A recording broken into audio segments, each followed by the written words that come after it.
समूहवाचक संज्ञा का उदाहरण बताइए। तो क्या हो जाएगा? भीड़, जुलूस, सेना, मेला, टीम, कक्षा। यदि हम इसका वाक्य प्रयोग करें तो क्या हो जाएगा? मेरे गांव में मेला लगा। तो ये आपका उदाहरण हो जाएगा। अगला क्वेश्चन, गणेशाय शब्द का संस्कृत में वाक्य प्रयोग कीजिए। वाक्य प्रयोग देख लेते हैं, क्या हो जाएगा इसका? श्री गणेशाय नमः। तो ये इसका वाक्य प्रयोग हो जाएगा।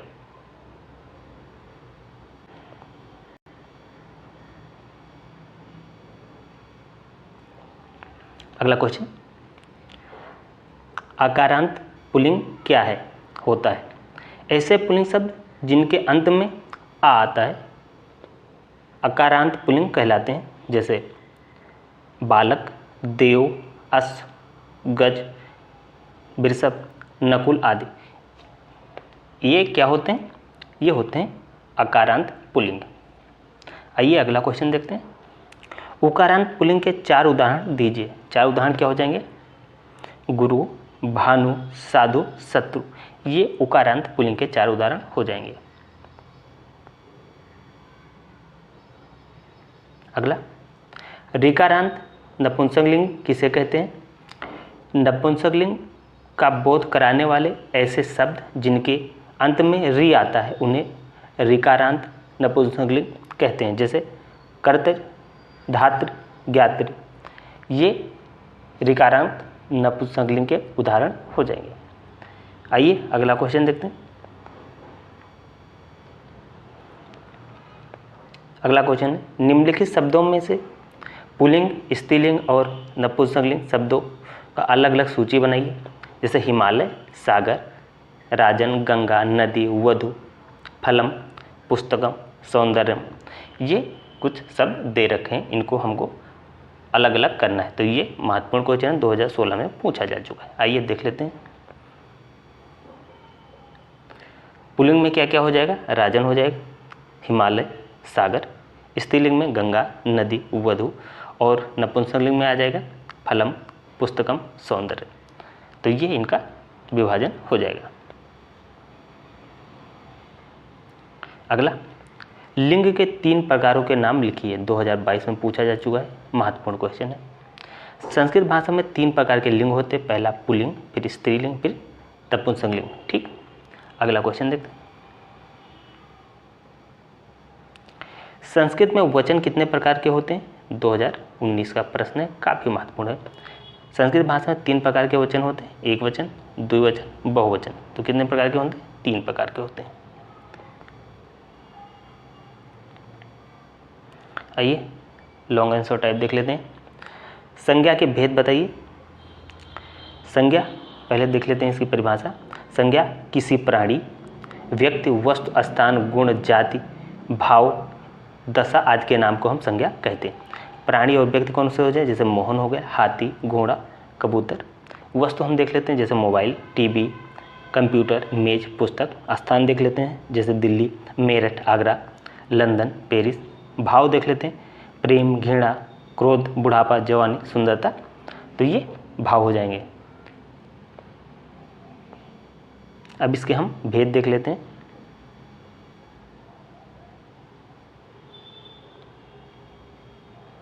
संज्ञा के भेद प्रकार। संस्कृत में संज्ञा के मुख्य रूप से 3 भेद होते हैं, व्यक्तिवाचक संज्ञा, जातिवाचक संज्ञा, भाववाचक संज्ञा। इसके अतिरिक्त 2 अन्य होते हैं, जैसे समूहवाचक संज्ञा और द्रव्यवाचक संज्ञा।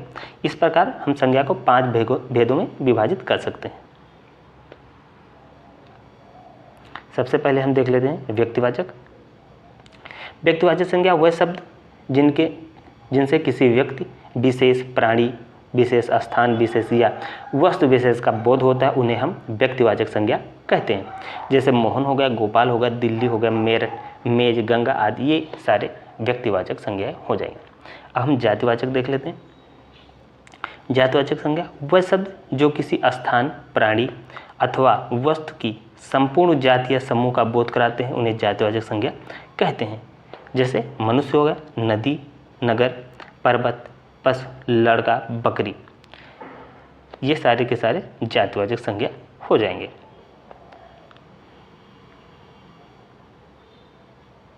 अगला भाववाचक संज्ञा। जिस शब्द से किसी के गुण, दोष, दशा, स्वभाव, भाव आदि का बोध होता है उसे हम भाववाचक संज्ञा कहते हैं। जैसे ईमानदारी, सच्चाई, जवानी, बुढ़ापा, घृणा, वीरता, ये सारे के सारे भाववाचक संज्ञा के अंतर्गत आ जाएंगे। समूहवाचक संज्ञा क्या होती है? वह शब्द जो किसी समूह या समुदाय का बोध कराते हैं उन्हें समूहवाचक संज्ञा कहते हैं। जैसे भीड़ हो गया, जुलूस, सेना, सभा, कक्षा, दल आदि भाववाचक संज्ञा आदि समूहवाचक संज्ञा हो जाएंगे। अगला द्रव्यवाचक संज्ञा। जो शब्द किसी द्रव्य पदार्थ, धातु आदि का बोध कराते हैं उन्हें हम द्रव्यवाचक संज्ञा कहते हैं। जैसे स्टील, दूध, घी, लकड़ी, सोना, चांदी, ये सारे के सारे द्रव्यवाचक संज्ञा के अंतर्गत आ जाते हैं। अगला क्वेश्चन, लिंग का अर्थ बताइए। संज्ञा और सर्वनाम के जिस रूप से किसी व्यक्ति, वस्तु तथा स्थान के स्त्री या पुरुष वाचक होने का बोध होता है उसे लिंग कहते हैं। लिंग का शाब्दिक अर्थ है निशान या चिन्ह, अतः लिंग उस चिन्ह को कहते हैं जिससे किसी शब्द का पुरुषवाचक, स्त्रीवाचक अथवा नपुंसकलिंग होना सिद्ध हो। इसके प्रकार देख लेते हैं। 3 प्रकार के होते हैं। पुल्लिंग जैसे बालक, गुरु, कवि, इसके उदाहरण हो जाएंगे। स्त्री जैसे बालिका, रमा, रात्रि, रजनी। नपुंसकलिंग जैसे नेत्रम, गृहम, मित्रम, वस्तु, ये इसके प्रकार हो जाएंगे। अगला देख लेते हैं, पुल्लिंग के प्रकार। संस्कृत में पुल्लिंग शब्द 2 प्रकार के होते हैं। पहला अजंत पुल्लिंग, दूसरा हलंत पुल्लिंग। अजंत पुल्लिंग क्या होता है? अजंत पुल्लिंग जो शब्द अपने अंत में स्वर रखते हैं उन्हें अजंत या स्वरांत पुल्लिंग कहते हैं। जैसे राम हो गया, कृष्ण हो गया, हरि हो गया, बालक होगा आदि, ये सारे के सारे अजंत पुल्लिंग के अंतर्गत आते हैं। अब जो अजंत पुल्लिंग के भाग हैं, अजंत पुल्लिंग के 3 भाग हैं।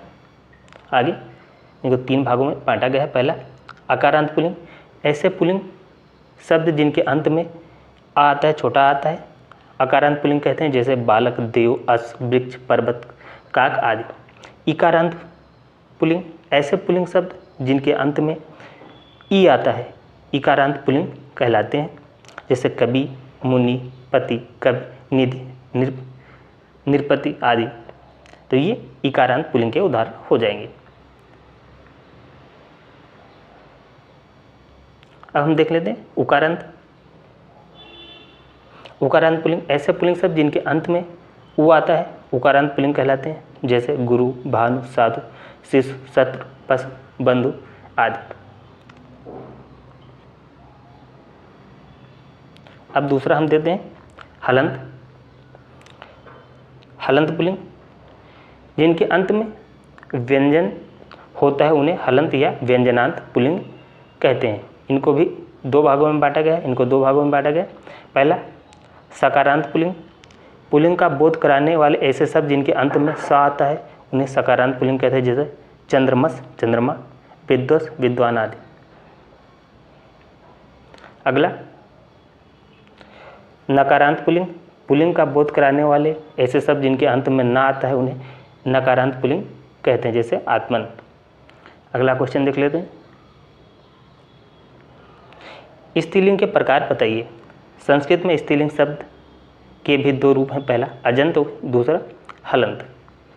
अजंत देख लेते हैं। अजंत जो शब्द अपने अंत में स्वर रखते हैं उन्हें अजंत या स्वरांत स्त्रीलिंग कहते हैं। इनके 5 भाग हैं।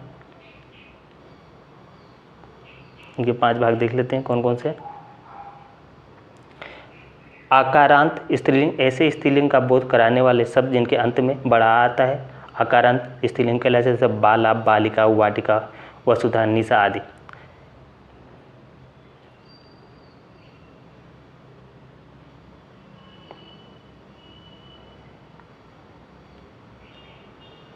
अगला हो जाएगा इकारांत स्त्रीलिंग, ऐसे स्त्रीलिंग का बोध कराने वाले शब्द जिनके अंत में ये आता है इन्हें इकारांत स्त्रीलिंग कहते हैं। जैसे मति, राति, प्रीति, प्रकृति, मुक्ति आदि। तीसरा हो जाएगा इकारांत स्त्रीलिंग, ऐसे स्त्रीलिंग का बोध कराने वाले शब्द जिनके अंत में बड़ी आता है इकारांत स्त्रीलिंग हो जाए। नदी, स्त्री, इन्हें बड़ी आएगा लास्ट में। नदी, स्त्री, नारी, पत्नी, पृथ्वी, जननी आदि। अगला उकारांत स्त्रीलिंग, ऐसे स्त्रीलिंग का बोध कराने वाले शब्द जिनके अंत में उ आता है उकारांत स्त्रीलिंग कहलाते हैं, जैसे धेनु, तनु, रेणु, रज्जु आदि। अब आता है उकारांत स्त्रीलिंग, ऐसे स्त्रीलिंग का बोध कराने वाले शब्द जिनके अंत में बड़ा उ आता है उकारांत कहलाते हैं। इनके उदाहरण देख लेते हैं, जैसे आपका हो जाएगा वधु, साधु। अगला हलंत स्त्रीलिंग, जिन शब्दों के अंत में व्यंजन होता है उन्हें हलंत या व्यंजना स्त्रीलिंग कहते हैं। हलंत के भाग दो होते हैं, एक होता है तकारांत स्त्रीलिंग, ऐसे स्त्रीलिंग का बोध कराने वाले शब्द जिनके अंत में ता आता है वो तकारांत स्त्रीलिंग व्यंजनांत होते हैं, जैसे सरित, विद्युत, योषित, हरित। अगला हो जाएगा चकारांत स्त्रीलिंग, ऐसे स्त्रीलिंग का बोध कराने वाले शब्द जिनके अंत में चा आता है वो चकारांत स्त्रीलिंग व्यंजनांत होते हैं, जैसे वाच, रुच, सुच आदि। अगला क्वेश्चन, वचन किसे कहते हैं, 2016 में पूछा जा चुका है, तो काफ़ी महत्वपूर्ण क्वेश्चन है।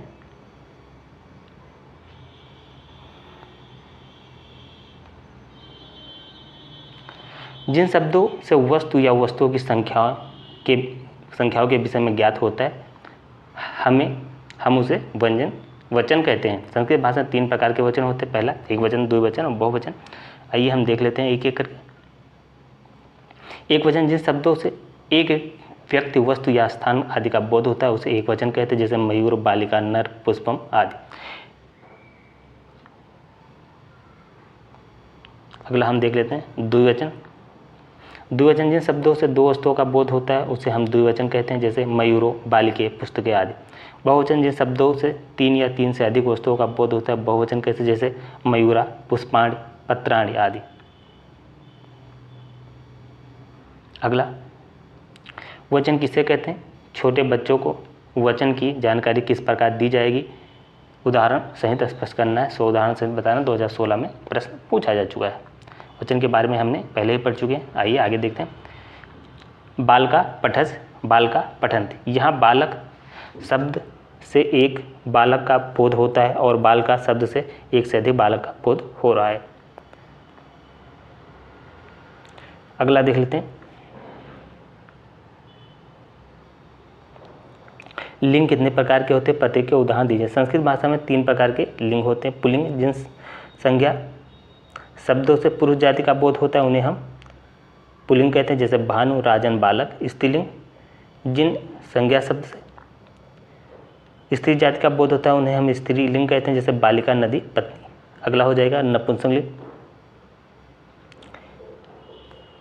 संज्ञा के जिन शब्दों से स्त्री या पुरुष जाति के होने का बोध ना हो उन्हें हम नपुंसकलिंग कहते हैं। ना इनसे स्त्री का बोध हो रहा है ना पुरुष का हो रहा है, जैसे नेत्रम, मित्रम और जलम।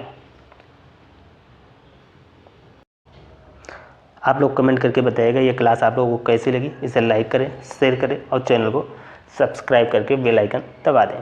पीडीएफ के लिए आप लोग टेलीग्राम ग्रुप ज्वाइन कर लें, जिसका लिंक आपको कमेंट बॉक्स में मिल जाएगा। तो इस क्लास में इतना ही। जय हिंद, जय भारत।